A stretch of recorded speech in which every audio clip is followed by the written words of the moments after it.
Koji saka da vrvi po mene, neka se određe od sebe, neka go uzemi krst od svoj i da vrvi po mene. Braće i sestri, to znači čovek da se određe od sebe. Saka ima želba čovek da se određe od sebe. I najnesrećniji od čoveka koji go poznavate ne saka da stani drug, tuko saka da si ostani isti. Kako ni veli Gospod da se određe od sebe? To znači da se određe od svoje to samoljubije. Zašto? Čovek od te samoljubivo bitije, za žal. To njegovo samoljubije dođe do ta mira izrazeno, što ne mu dozvoluje i pravilno da rasudува. Ето zato Gospod ne povikува da бидеме, да се отречеме од самите себе. Што значи од своето самолюбие да се отречеме. Зашто така нашето самолюбие условно речено ни дава одреден критериум за живот воопшто.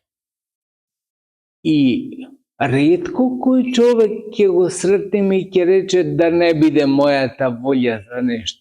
Сака да наметне својата волја на работното место, во семејството. Секаде каде има контакт со човек, те сака по негово да биде. А Господ научи нешто друго. Ни вели да се одречиме од тоа и да го земеме крстот свој и да тргнеме по него. Не ни вели да одиме пред него. Зашто не ни знаеме каде да е трасиран пат.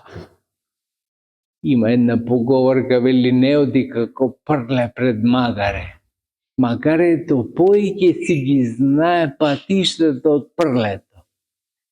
Значи, ние кога сакаме пред Господа нешто да одиме или да направиме, ние во суштина погрешно правиме, затоа што правиме по нашата волја, а треба да се одречеме од истата. И за да усвоиме како начин на постоење волјата Божја, не за друго да се одречеме. Господ ни ја дал слободата. И него му е драго кога сме слободни.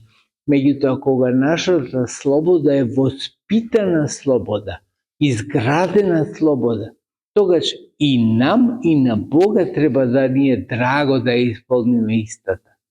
Ама да се чуваме од слобода која е самоволие. Колку души се ме сретнале, велат, реков ја затоа што реков, така ќе биде. Не затоа што реков така да биде, туку затоа што има основа во Божјата вистина.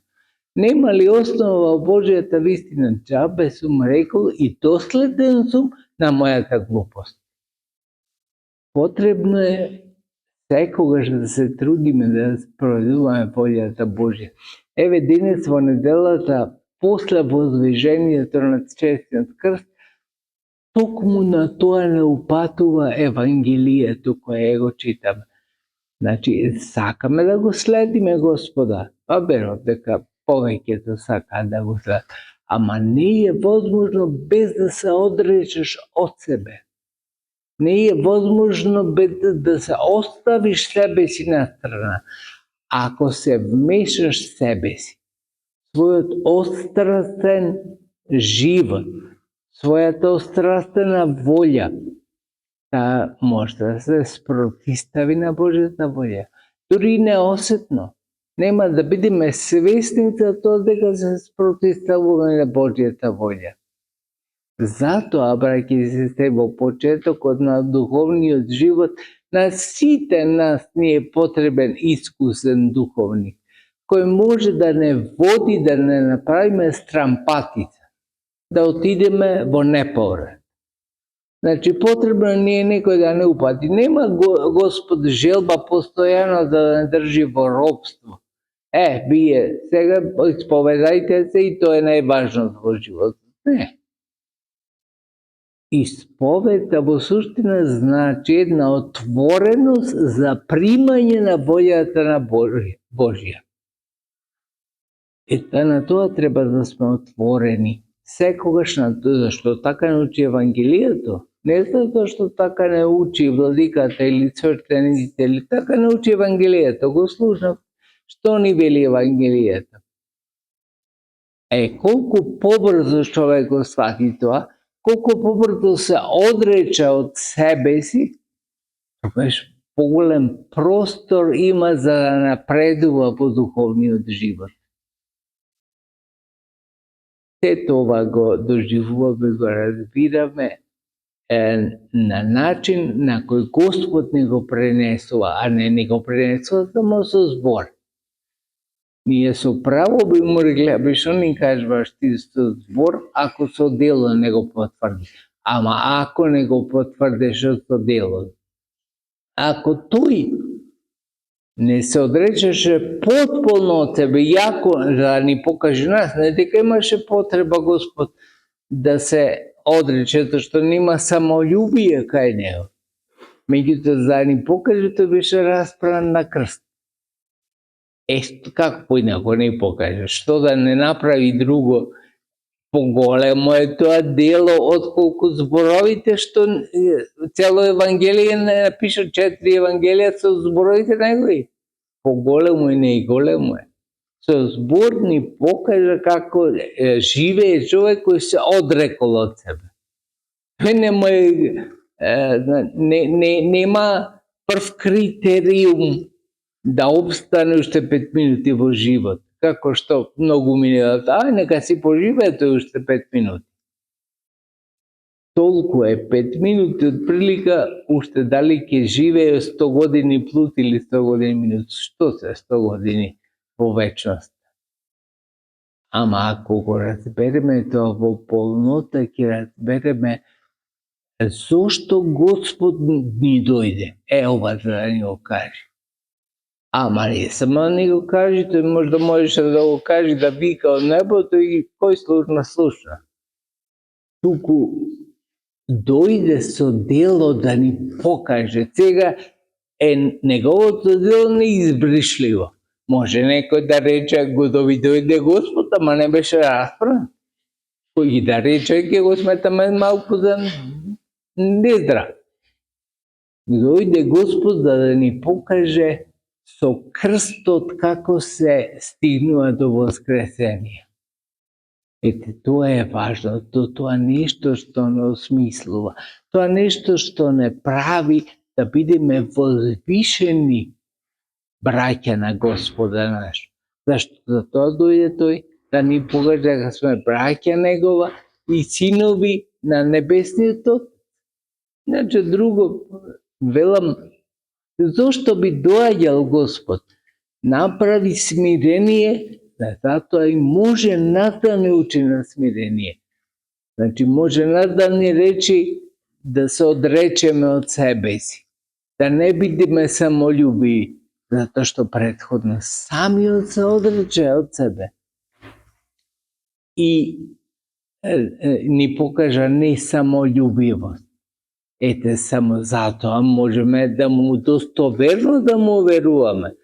Тој е Богочовек, кому можеме да му се положиме потполно во доверба.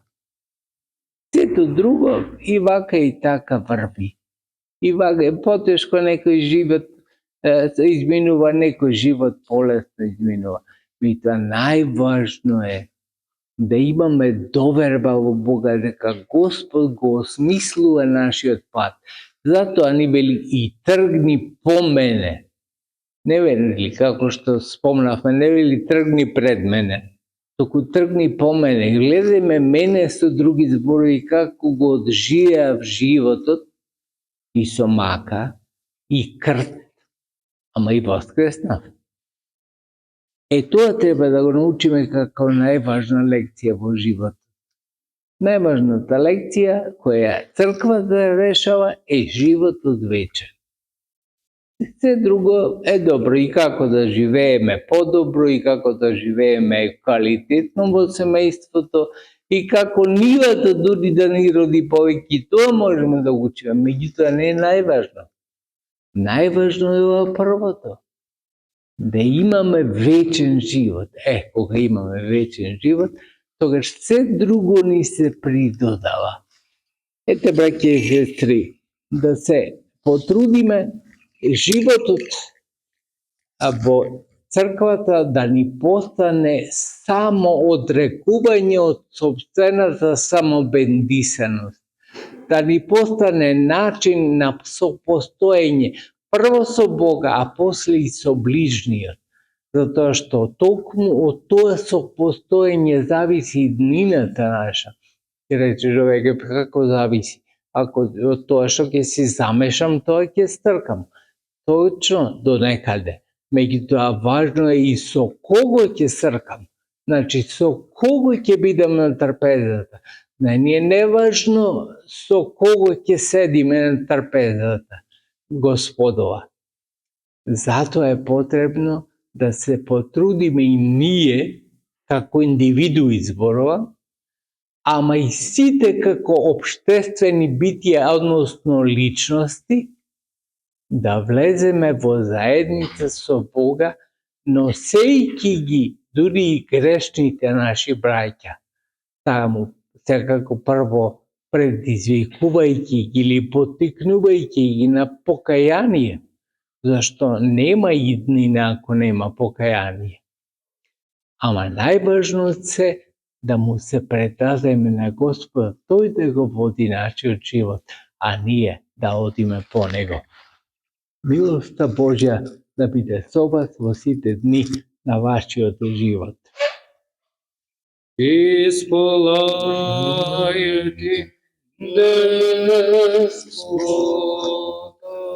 Господа.